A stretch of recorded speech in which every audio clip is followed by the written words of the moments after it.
ఇదిగో నా పైసలు. అన్నా లోపల వరకు తీసుకుని వచ్చా కదా అన్న, ఒక 20 రూపీస్ ఎక్స్ట్రా ఇవ్వండి అన్న. యాప్లో ఎంత చూపిస్తే అంత ఇస్తారా భయ్? సరేలే అన్న. తమ్ముడు, అరే ఈయనేంటి నన్ను పిలుస్తున్నాడు? మా ఫ్రెండ్స్ ముందు పరువు పోతుంది.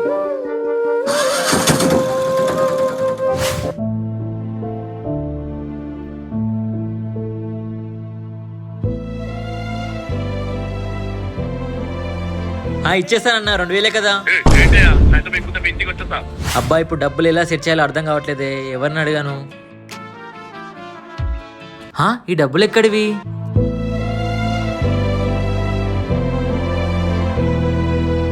అంటే అన్నా, లవ్ యూ సో మచ్. అరే తమ్ముడు, అవి కూరగాయల పైసలు రా, వెళ్ళి కూరగాయలు తీసుకురాపో.